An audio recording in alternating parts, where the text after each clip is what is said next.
In this review, we're going to review how to multiply and divide rational expressions, that is to say fractions. So we'll start with a numerical example, 6/15 times 10/3. So we can take the 6 and factor it into 3 times 2, and the 15 and factor it into 5 times 3.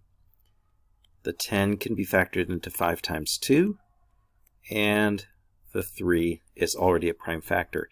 Now we can get out our handy-dandy cancellation pen, and we can cancel any factor in a numerator with any factor in a denominator. So in the same fraction or in different fractions, doesn't matter.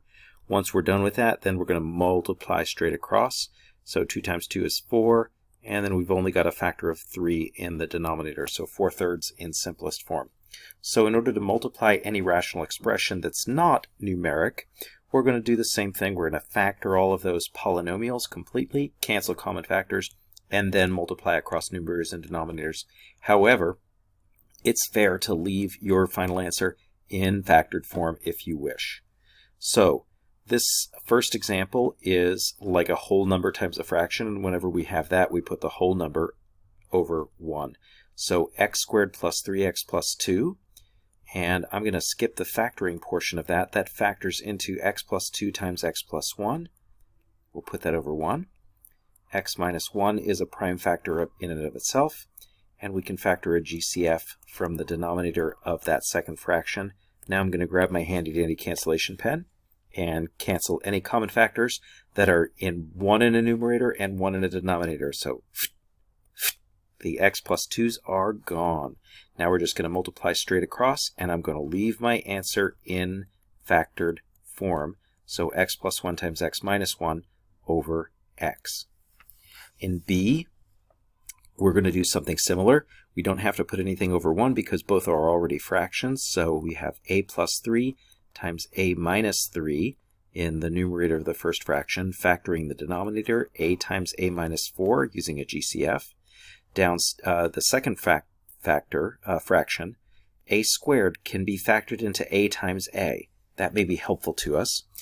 And 3 minus a can be factored into negative 1 times a minus 3. Whenever a subtraction is reversed, it's the opposite, so we can always factor negative 1. Now we're going to cancel some common factors. I've got a pair of a minus 3's, one in a denominator, one in a numerator, so and I've also got a pair of a's. And so let's write the final answer in factored form, a times a plus 3 over a minus 4. And now what to do with that negative 1? I'm just going to stick it out in front of the fraction, because if I have a negative numerator or denominator, that makes the fraction itself negative. Now let's review dividing.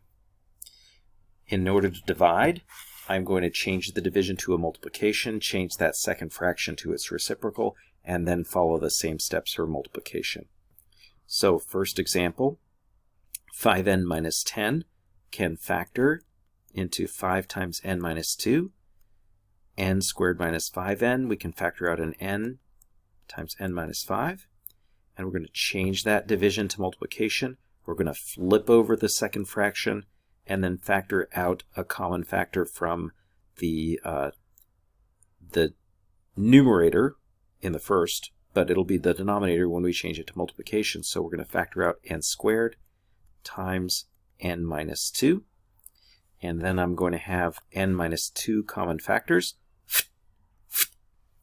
And we cannot cancel n's because they are both in the denominator. So now let's just multiply straight across. 5 times 2 is 10. Downstairs, we've got an n cubed times n minus 5. Final answer. All right, in B, we'll do the same. Factor y squared plus 3y minus 10. That factors into y plus 5 times y minus 2. Downstairs, y plus 4 times y minus 4. Change that division to multiplication. And then I'm going to flip over the second fraction, so the denominator will become the numerator. And you'll notice it's kind of in the wrong order, so I'm going to factor out a negative 5y, and that'll leave us with y minus 4. because we want to think of this in standard form, negative 5y squared plus 20y. We'll factor out that negative 5 since the leading term has a negative coefficient. Downstairs, we have 2y minus 4, which has a GCF of 2. So 2 times y minus 2. Now time for the handy-dandy cancellation pen.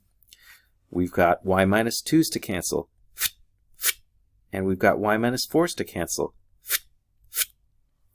And then we can just rewrite this with the two fractions multiplied together. We don't actually have to multiply those factors, just write that they're multiplied. So we're going to leave it in factored form. All right. Now it's your turn to try. Stop the video and try A. All right, here's the answer. You'll notice that I also factored that 6 into 3 times 2 so that I could cancel with the common factor of 3 in the numerator of the first fraction. All right, now time to try B. All right, here's the result of that division in simplified form.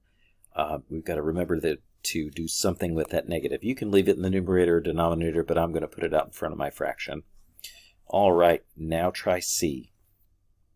Here's the result on C. Make sure that you don't cancel those x's in the final result. Remember, those are terms and not factors, so we can only cancel factors. That is, two things that are multiplying to give the numerator or the denominator. All right, now try D. There's the result for D. Wasn't that fun? All right, next stop in the next video, we'll be working on adding and subtracting, which is a little bit harder, but you can go ahead and do the practice for the multiplication and division.